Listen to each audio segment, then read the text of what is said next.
Good morning students. How are you? Today's topic is business environment. आज का हमारा topic business environment है। Business के एनवायरनमेंट में सबसे पहले बिजनेस एनवायरनमेंट का हम मीनिंग पढ़ेंगे। है क्या ये? Business environment means the sum total of those factor which influence the business and over which the business has no control। बेटा बिजनेस एनवायरनमेंट क्या है?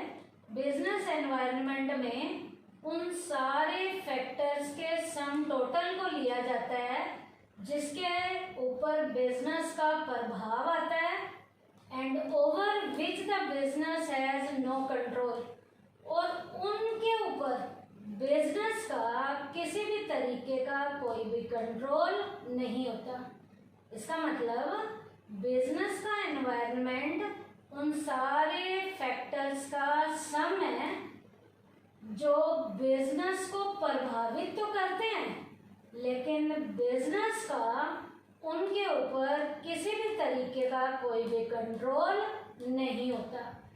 जो बिजनेस को प्रभावित करते हैं लेकिन बिजनेस का उनके ऊपर कोई कंट्रोल नहीं होता, उन सारे फैक्टर के सम टोटल को बिजनेस एनवायरनमेंट का हम नाम देते हैं। अब बिजनेस के एनवायरनमेंट में हमें दो पॉइंट यहाँ पता होने चाहिए, एक थ्रेट क्या होता है और एक अपॉर्चुनिटीज क्या होता है। थ्रेट का मतलब होता है बेटा डर, अपॉर्चुनिटी का मतलब होता है अवसर, मौका। थ्रेट क्या है, डर क्या है? It refers to the negative changes that occurred in the business environment.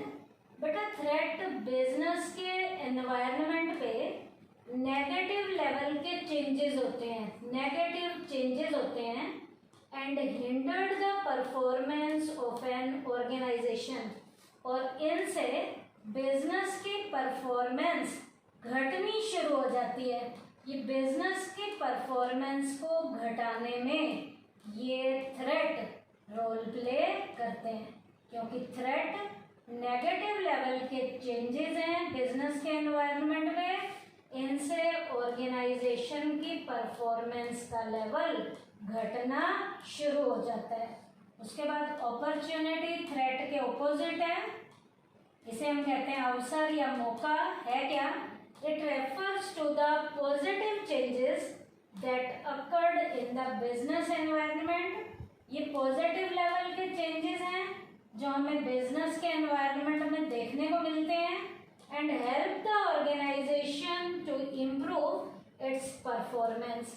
और ये ऐसे चेंजेस हैं जो बिजनेस में किसी भी ऑर्गेनाइजेशन की परफॉर्मेंस को इम्प्रूव करने में, ये अपॉर्चुनिटीज जो पॉजिटिव चेंजेस हैं ये किसी भी ऑर्गेनाइजेशन की परफॉर्मेंस को बढ़ाने में, इम्प्रूव करने में रोल प्ले करते हैं। तो थ्रेट नेगेटिव चेंजेस हैं जिनसे बिजनेस की ऑर्गेनाइजेशन की परफॉर्मेंस घटती है। अपॉर्चुनिटीज पॉजिटिव चेंजेस होते हैं, इनसे बिजनेस की ऑर्गेनाइजेशन की जो परफॉर्मेंस है वो इम्प्रूव होनी शुरू हो जाती है। उसके बाद बेटा हम करेंगे dimensions of business environment. Business के एनवायरनमेंट के संगठक कितने हैं, तत्व कितने हैं, इसके जो कॉन्स्टिट्यूएंट हैं, इसके जो डायमेंशन है वो 5 हैं। पहला इकोनॉमिक, दूसरा सोशल, तीसरा टेक्नोलॉजिकल, चौथा पॉलिटिकल और पांचवा लीगल। तो अब हम स्टार्ट करेंगे इकोनॉमिक एनवायरनमेंट। है क्या ये? It refers to the economic system, economic policies and economic conditions of a country.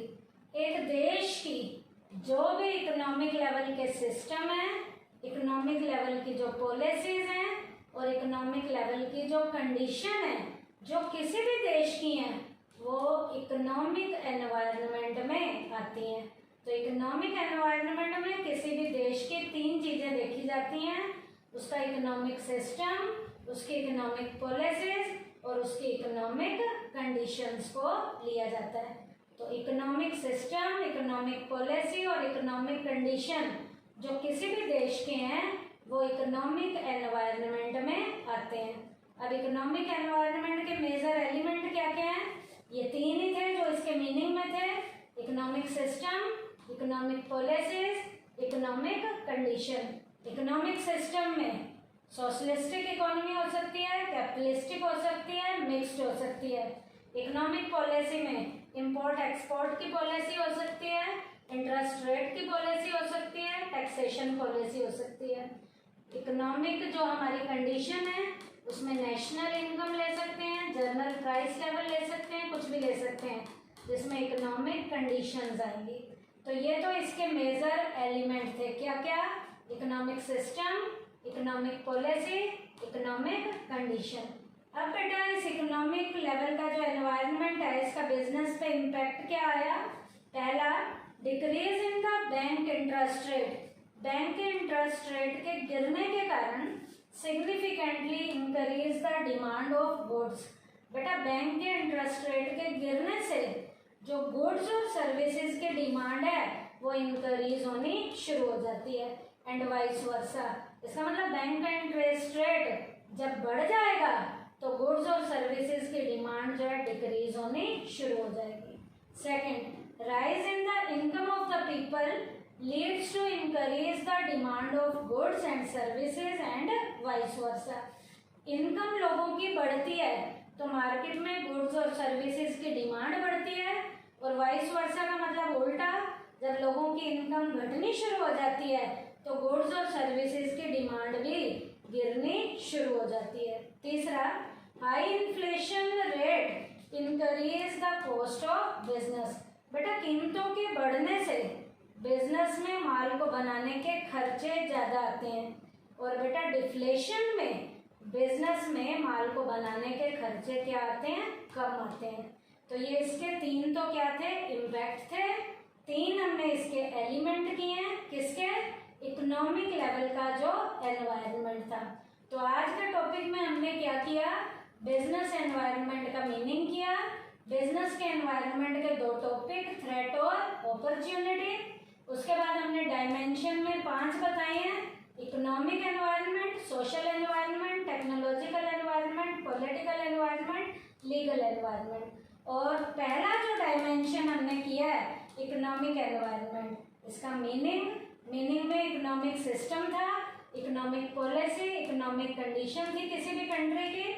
ये तीनों पॉइंट जो इसके मीनिंग में आए हैं ये इसके एलिमेंट थे, और उसके बाद हमने इसका क्या किया है? इम्पैक्ट किया है। थैंक यू बेटा।